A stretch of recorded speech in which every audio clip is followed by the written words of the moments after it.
राम राम किसान भाइयों, आपका मेरे चैनल में स्वागत है और मैकेनिक भाई लोगों का भी स्वागत है। आज हम लोग जा रहे हैं एसी एजेंसी पे मैकेनिक सम्मेलन में और आज एसी ट्रैक्टर के बारे में फुल नॉलेज मिलेगी।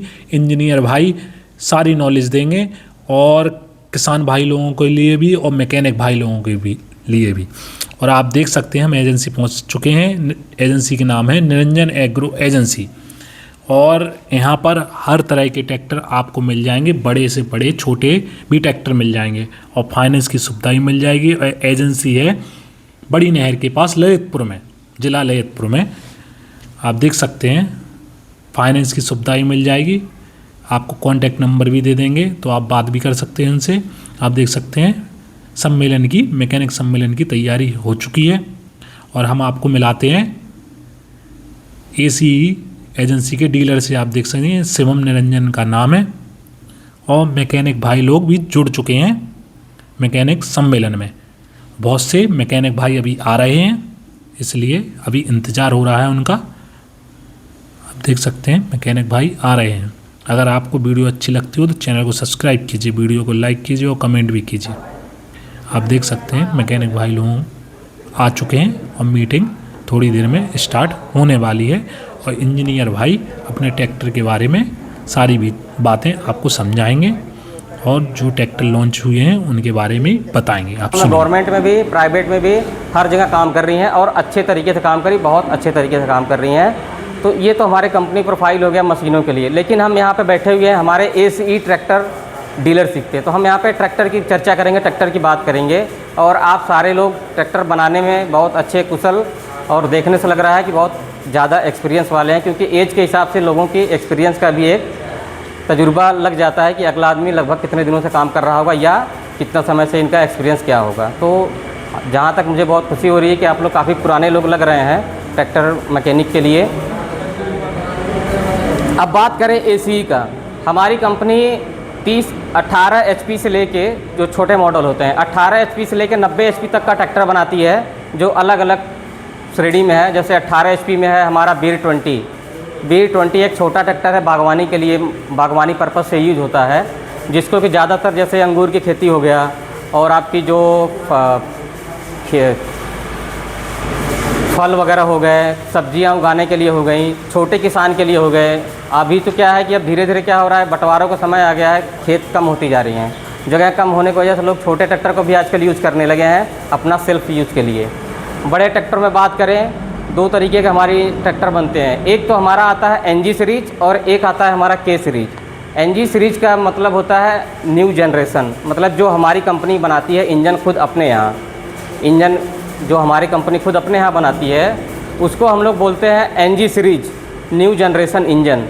दूसरा जो हमारा आता है के सीरीज, जिसमें कि 350 40 एचपी, 450 45 एचपी और 550 50 एचपी के जो ट्रैक्टर आते हैं उसमें किर्लोस्कर का इंजन हम यूज़ करते हैं। किर्लोस्कर कंपनी से हमारी कंपनी का टाई अप है, किर्लोस्कर से पूरा इंजन आता है, उसको हम अपने यहाँ बाकी गियर बॉक्स और फाइनल ड्राइव डिफरेंशियल वगैरह यूज़ करके हाइड्रोलिक करके असेंबलिंग करते हैं।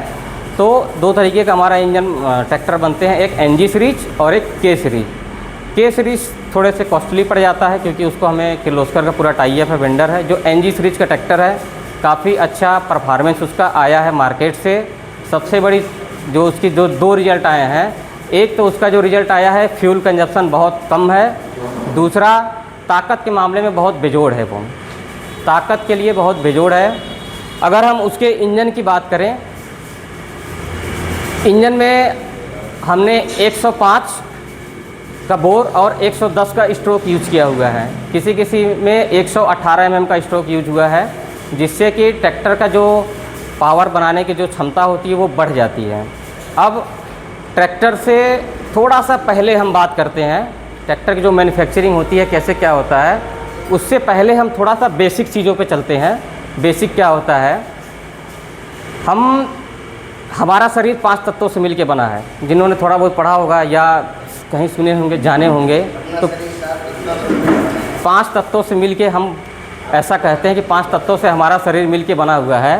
उसी तरीके से ट्रैक्टर को भी हम 5 भागों में डिवाइड करते हैं। ट्रैक्टर का जो सिस्टम है उसको हम 5 तरीके से डिवाइड करते हैं। पहला हमारा जो सिस्टम आता है पावर जनरेटिंग सिस्टम। सबसे पहले हम ट्रैक्टर में इंजन बनाते हैं। अब वो इंजन हम आजकल लोग बैटरी वाला भी चल रहा है, बैटरी के भी इंजन आने लगे हैं, सोलर पैनल पे भी ट्राई कर रहे हैं, गैसोलीन पे भी ट्रायल कर रहे हैं। तो सबसे पहले जो हमारा सिस्टम आता है पावर जनरेटिंग इंजन। अब हमने अगर पावर जनरेटिंग बनाया हुआ है, उसको हमने कर दिया है, तो अब हमें उसकी जो पावर बनी हुई है उसको हमें ट्रांसमिट करना है अलग अलग जगहों पे। तो उस ट्रांसमिट को हम कहते हैं ट्रांसमिशन सिस्टम। ठीक है, अब जब हम पावर बना भी लिए, पावर को ट्रांसमिट भी कर रहे हैं, अगला हमें उसको कंट्रोल करना पड़ेगा। अगर हमारा कंट्रोलिंग सिस्टम अच्छा नहीं रहेगा तो उस पावर को फिर हम सही ढंग से यूज नहीं कर पाएंगे। तो हमारा फिर अगला आता है कंट्रोलिंग सिस्टम। उसके बाद अब आगे हम चलते हैं चौथे में। चौथे में क्या है, जो ट्रैक्टर में सबसे ज़्यादा ही इम्पॉर्टेंट है और मैक्स टू मैक्स काम उसी से होता है, हाइड्रोलिक सिस्टम। ट्रैक्टर के अंदर हाइड्रोलिक सिस्टम से मैक्स टू मैक्स काम होते हैं। तो चौथा हमारा होता है हाइड्रोलिक सिस्टम। ये हर कंपनियों पे अप्लाई है, ऐसा नहीं कि एस पे है। हमने बताया कि हम ट्रैक्टर से थोड़ा सा पहले चलते हैं, तो पहले में क्या है कि ये बेसिक चीज़ें हर में ही अप्लाई होती हैं। लास्ट पहले के समय में क्या था कि हमें ट्रैक्टर को बेल्ट पुल्ली के हेल्प से स्टार्ट करना पड़ता था, धक्के से स्टार्ट करना पड़ता था। हम लोगों ने ऐसे ऐसे भी ट्रैक्टर को देखा हुआ है ट्रेनिंग में कि बारूद से ट्रैक्टर को स्टार्ट किया जाता था। बारूद से पहले हम इंजन को स्टार्ट करते थे, फिर इसके बाद तब जाके हम ट्रैक्टर को ऑपरेट करते थे। तो आज के युग में क्या हो गया है, इलेक्ट्रिक एक हमारा फंक्शन ऐड हो गया है, जिससे कि हमें ट्रैक्टर को स्टार्ट करना आसान हो गया है। उसमें हमें रात में भी काम करने के लिए आसानी हो जाती है, लाइट सुविधा हमें उससे मिल जाती है। ठीक है, तो ये 5 चीज़ों से मिल के हम ट्रैक्टर को मतलब 5 चीज़ों को मिला के हम ट्रैक्टर को बनाते हैं। उसमें भी अगर हम बात करें इंजन में भी बहुत सारी कैटेगरी आती हैं। जैसे आप लोग बेसिकली जब भी आप कंप्लेन वगैरह अटेंड करते होंगे या किसी कस्टमर का कोई कंप्लेन आता होगा कि हमारा इंजन गर्म हो रहा है या ताकत नहीं बना पा रहा है या इंजन के अंदर कोई कमी आ गई है, तो अलग अलग चीज़ें हम चेक करते हैं। तो जैसे इंजन में अगर हम बात करें तो सबसे पहले एक जो उसका सिस्टम होता है कि एयर इनलेट और एग्जॉस्ट सिस्टम। हमारा इंजन सही से हवा ले रहा है और जो धुएँ उसके अंदर बन रहा है एग्जॉस्ट, वो सही मात्रा में या सही समय पे या सही निकल रहा है कि नहीं। कभी कभी होता है कि काला धुआं स्टार्ट हो गया, नीला धुआं स्टार्ट हो गया, सफ़ेद धुआं स्टार्ट हो गया, तो हमारा एग्जॉस्ट सिस्टम वहाँ पे गड़बड़ होता है, हमारे ट्रैक्टर का परफॉर्मेंस में भी प्रॉब्लम आती है। दूसरा हमारा होता है fuel supply system. Fuel supply हम इसलिए बोलते हैं कि हमने एक टैंक लगाया हुआ है, पाइपें लगाई हुई हैं, उसके बाद हमने एक FIP पंप लगाया हुआ है, फिर इंजेक्टर लगाया हुआ है, तब वो स्प्रे करता है और जब आप हवा उधर से आती है तब आपका जाकर ट्रैक्टर को वो स्टार्ट करता है। तो हमें फ्यूल सप्लाई सिस्टम को भी देखना पड़ता है। नेक्स्ट हमारा कूलिंग सिस्टम। ट्रैक्टर पहले कुछ कंपनियां एयर कूल्ड भी बनाती हैं और कुछ कंपनी वाटर कूल्ड भी बनाती हैं।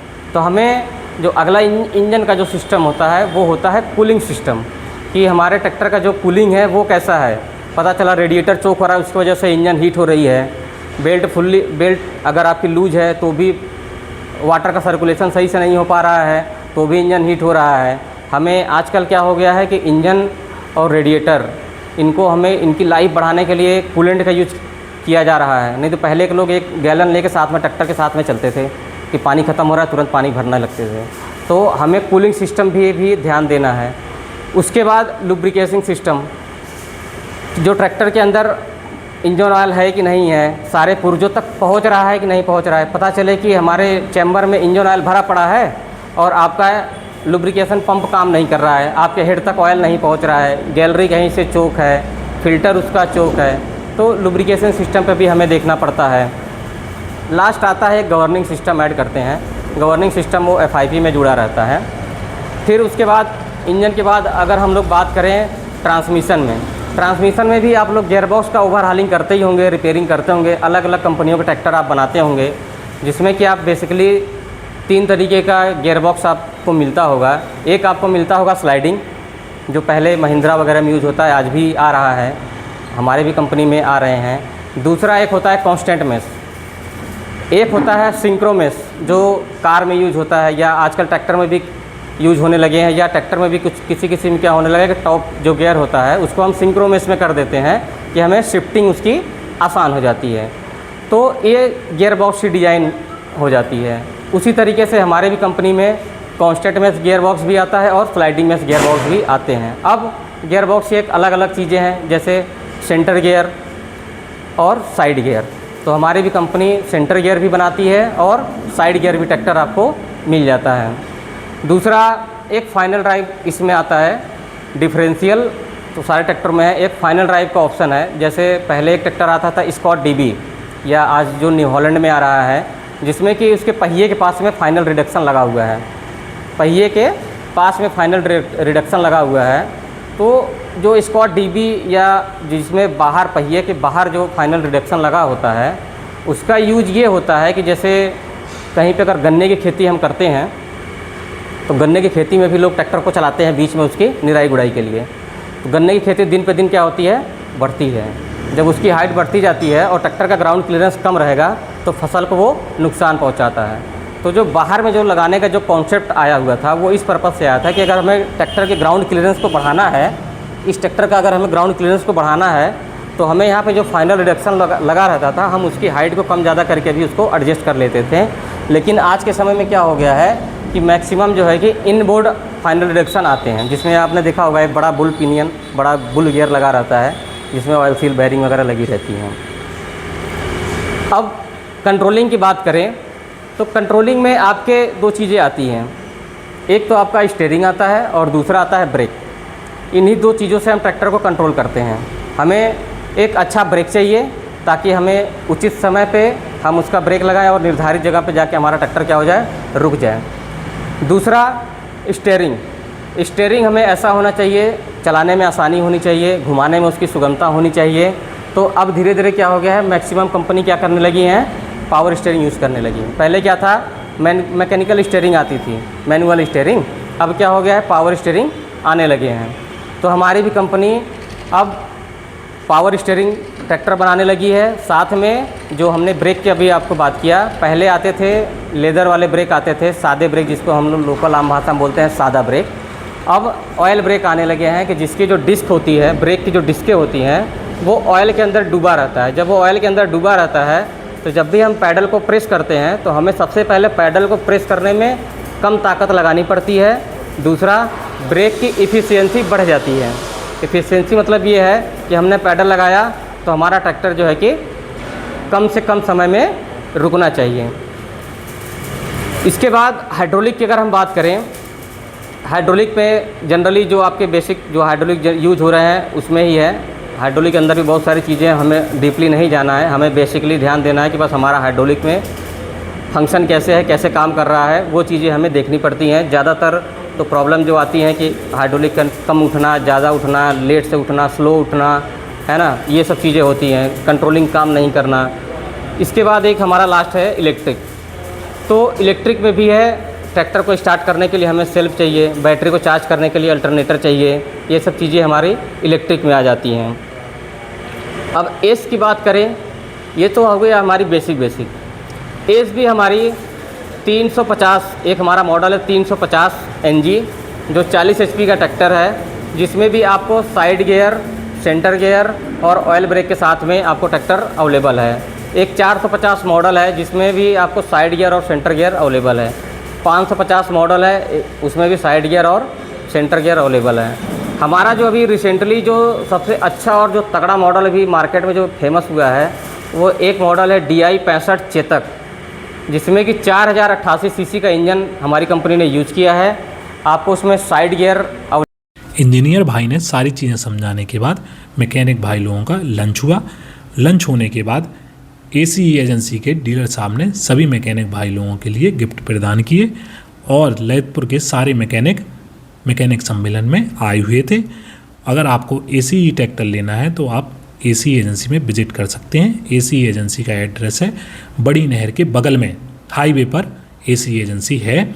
और अगर आपको बड़ा ट्रैक्टर लेना है तो बड़ा ट्रैक्टर आपको मिल जाएगा, छोटा भी मिल जाएगा, फाइनेंस की सुविधा भी मिल जाएगी। अगर आपको इनका नंबर चाहिए तो आपको डिस्क्रिप्शन में डीलर साहब का नंबर भी मिल जाएगा, आप उनसे बात कर सकते हैं, हर चीज़ पूछ सकते हैं, रेट पूछ सकते हैं, हर चीज़ जानकारी आप उनसे ले सकते हैं। अगर आपको मेरी वीडियो अच्छी लगी हो तो मेरे चैनल को सब्सक्राइब कीजिए। राम राम किसान भाइयों।